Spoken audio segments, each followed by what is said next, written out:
the other learning objective, which is named as the cost of goods sold.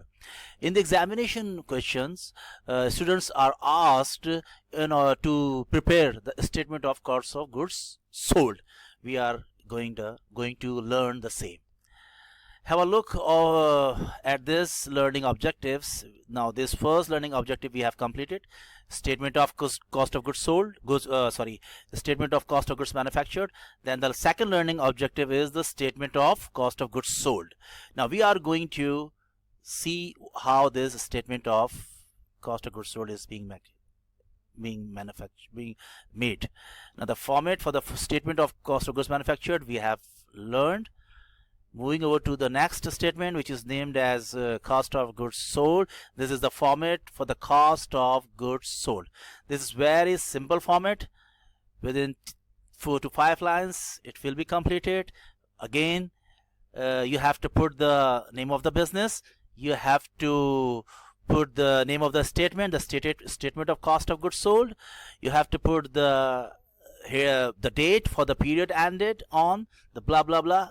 For example, for the period ended on December 31st or January 31st or April 30th, whatever the ending period, the last day, but it should be written as in this manner for the period ended, not as on, not as of, or as at. Now it begins as first we have to put the beginning balance of finished goods inventory at start. Finished goods means what amounts of goods we were having at the end of the previous year, because the ending balance of finished goods for the previous year will be the beginning balance of the finished goods inventory at the upcoming or next or succeeding year. For example, 2019 December 31st, the ending balance of finished goods inventory was 1 lakh. The same 1 lakh of finished goods inventory balance would be the beginning balance at the very next day, the January 1, 2020. So we have to put the amount of finished goods inventory at the start over here. Then afterwards we are going to add the cost of goods manufactured. We have calculated in the previous section. It means that, please understand this, it means that in the finished goods storeroom, what amount of goods already we were having when this year was started, and what amount of finished goods we have manufactured during this accounting period. That's why we are going to add up these two amounts in order to calculate the total value of finished goods. How much amount of finished goods we were having during this accounting period.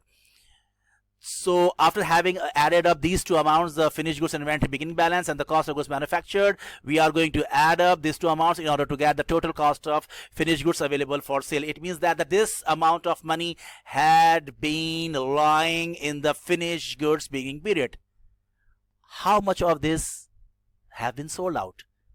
This is the main theme of this statement. In order to calculate the amount of finished goods we have sold out, we are gonna deduct finished goods inventory ending. We are having what amount of total finished or what total cost of finished goods we had been having during this accounting period, of which how much cost of finished goods inventory is still lying within the premises of finished goods. This ending balance of finished goods, after having deducted from the total cost of finished goods available for sale, we are gonna calculate the cost of goods sold. Simple as that. This is the statement of cost of goods sold. This is how the statement of cost of goods sold is made. Simple as that. Now, as far as the income statement is concerned, we are going to see the format of the income statement. Sometimes students are asked to prepare the income statement. The income statement of a manufacturing concern is prepared in the same way as you are looking right now, right away at your computer screen, at your screen, that the first we have to put the name of the business, then the name of the statement, income statement, and the date for the period for which you are going to prepare this statement for the period ended on December 31st or January 31st or September 31st is the whatever the ending day of the accounting period. First we have to put the sale gross. You are already have known how an income statement is made. Now we are going to have a brief look what how it is made. Now the sales gross, the amount of gross sales means this is the total amount of sales which we have sold during the which a businessman or a company have sold out to his customers. After having deducted the two things, the sales returns and allowances and sale discount, we are going to recalculate the sales net sales or sales net. Sales gross sales, again the gross sales means the total sales, which the total sales means the total amount of goods which we have sold, which a businessman has sold, which a company has sold to the customer. It includes, it may be having sales returns and allowance. Sales returns and allowance means what amount of goods which a customer has returned to us, to a company. We are going to deduct this amount of money, this amount from the sales gross. Then sale discount, what amount of sale discount we have provided, we have allowed to our customers. These two amounts, after having deducted from the sales gross, we are going to receive, we are going to calculate the sales net.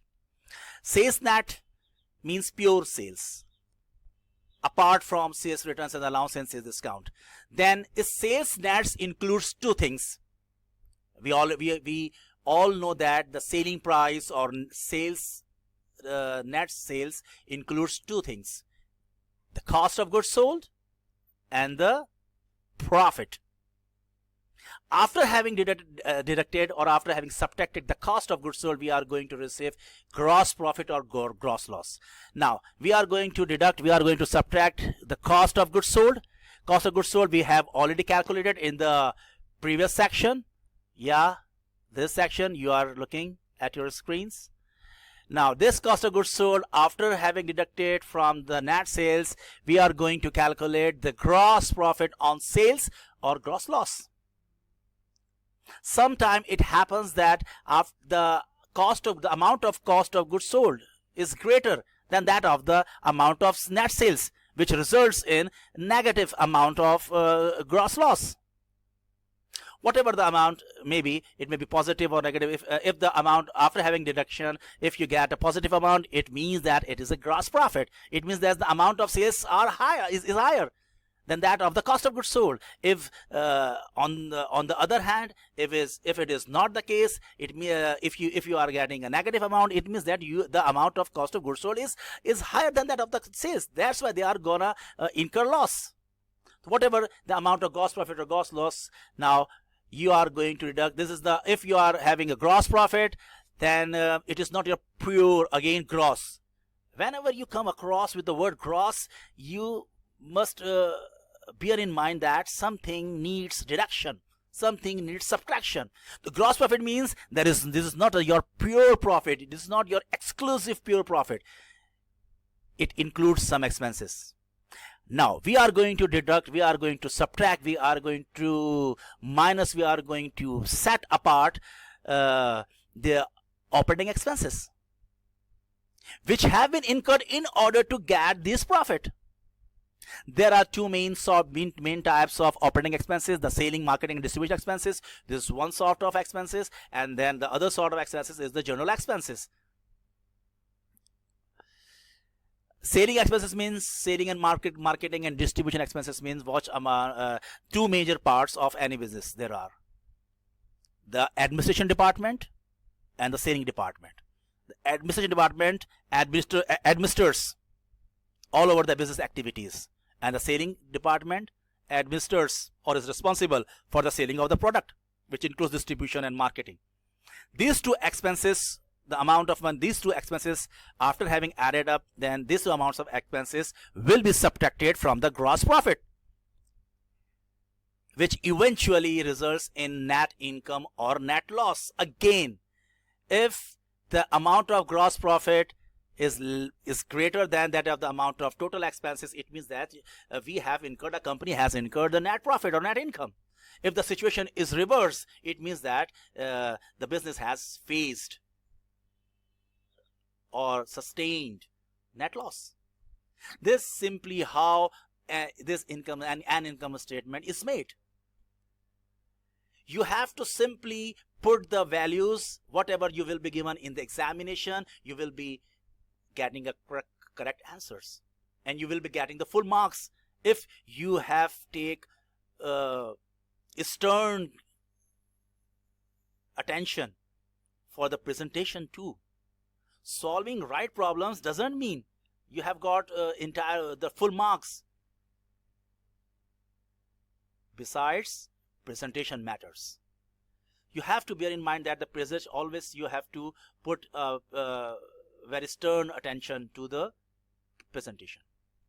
Now we are going to calculate, we are going to take a practical example, the question you are looking over here.